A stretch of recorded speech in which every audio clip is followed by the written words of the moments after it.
ఈ సృష్టిలో పరమేశ్వరుడు స్త్రీ యందు కల్పించినటువంటి ఒక అద్భుతమైనటువంటి విశేషం, ఆమెని పరబ్రహ్మస్వరూపంగా తయారు చేశాడు.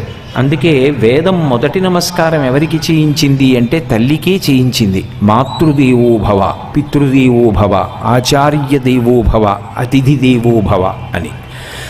ఆ మాతృత్వం అనేటటువంటిది కేవలము స్త్రీయందు మాత్రమే ప్రకాశిస్తుంది. ఆ మాతృత్వం అనేటటువంటిది కేవలం ఏదో ఒక బిడ్డకి జన్మనివ్వడం కాదు. అసలు ఆ మాతృత్వం ఒక అద్భుతమైనటువంటి విశేషం.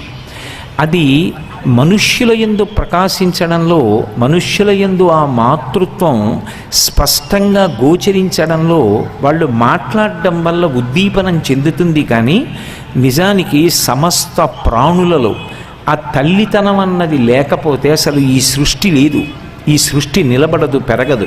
మీరు చూడండి, ఒక కోడిపెట్ట, దానికి ఏం తెలుసు? పరమ అల్పమైనటువంటి ప్రాణి, చాలా తేలికగా చనిపోతుంది. అంత తేలికగా చనిపోయేటటువంటి కోడిపెట్ట రామకృష్ణ పరమహంస చెప్పినట్టు అది మాతృత్వాన్ని పొందేటప్పుడు పొందినటువంటి అనుభవం, ఆ అవ్యక్తమైనటువంటి ఆనందం లోకంలో ఎవ్వరూ చెప్పలేరు. అసలు మాతృత్వం ఎంత కష్టంతో కూడుకున్నదో ఆ తల్లికి అంత ఆనందంతో భరించేది అయి ఉంటుంది. అది ఒక్క స్త్రీ యందు మాత్రమే ప్రకాశం. గుడ్డు పెడితే కోడి, దాని లోపల పిండం ఉంటుంది. మనం కానీ దాన్ని గట్టిగా చెనకడం కానీ నొక్కడం కానీ చేస్తే పెంకు పగిలిపోయి లోపల ఉన్నటువంటి పిండం స్రవించి కిందకి జారిపోతుంది.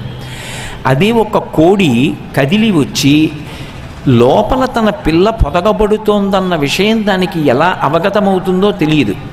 కానీ చక్కగా రెండు కాళ్ళు దూరంగా పెట్టి ఆ గుడ్డు యొక్క పెంకు పగిలిపోకుండా దాని కడుపుని ఆ గుడ్డు మీద ఆంచి దాని శరీరంలో ఉన్నటువంటి వేడిని పెంకు ద్వారా పిండానికి అందించి పొదగబడుతున్నటువంటి పిండంలోంచి తన పిల్ల ఉద్భవిస్తోంది అనేటటువంటి ఆనందాన్ని పొందినటువంటి ఆ కోడి ఎంత సంతోషాన్ని పొందుతుందో ఎవ్వరూ చెప్పలేరు. అందుకే రామకృష్ణ పరమహంస ఒక మాట అంటారు, కోడిగుడ్డుని పొదుగుతున్నటువంటి కోడిపెట్ట యొక్క బొమ్మ గీయగలరేమో కానీ ఆ కోడి గుడ్డు లోపల ఉన్నటువంటి తన పిండమే పొదగబడి పిల్లగా తయారవుతున్నప్పుడు కోడి పొందుతున్నటువంటి ఆనందాన్ని ఆ కళ్ళల్లోకి ఆవిష్కరించగలిగినటువంటి చిత్రకారుడు మాత్రం ప్రపంచంలో పుట్టడు. ఏమీ తెలియనటువంటి కోడికి ఆ గుడ్డుని పొదగడంలో అంత ఆనందం ఉంటుంది. పరమ అల్పప్రాణి, చాలా తొందరగా చెనకబడుతుంది, ఇట్టే చనిపోతుంది.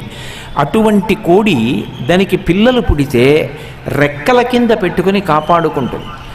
వెళ్ళి పురుగులు ఏరుకుని తింటూ ఉంటుంది. మధ్య మధ్యలో తల ఎత్తి ఆకాశం వంక గ్రద్ద వస్తుందేమో అని చూస్తుంది. నిజంగా గ్రద్ద వస్తే కోడి నిలబడగలదా? నిలబడలేదు. కానీ గద్ద ఆకాశంలో తిరుగుతూ కిందకి దిగుతోందనేటప్పటికీ దానికి ఎంత ఆవేదనో, రెక్కలెత్తి ఎంతో బాధతో పిల్లల్ని పిలిచేసి రెక్కల కింద పెట్టేసుకుని రెక్కలు కప్పేస్తుంది. అంటే దాని ఉద్దేశం, ఒకవేళ గద్ద తన వాడి ముక్కుతో కొట్టినా, గోళ్లతో చెనకినా తనకి దెబ్బ తగలాలి, తాను చనిపోవాలి. తను చనిపోయిన తరువాత తన పిల్లలకి ఆపద రావాలి తప్ప తాను శరీరంతో ఉండగా మాత్రం తన పిల్లలు ఒక్కదానికి కూడా హాని కలగకూడదు. రెక్కలు ఆచ్ఛాదించి తల పైకెత్తి నిలబడిపోతుందంతే.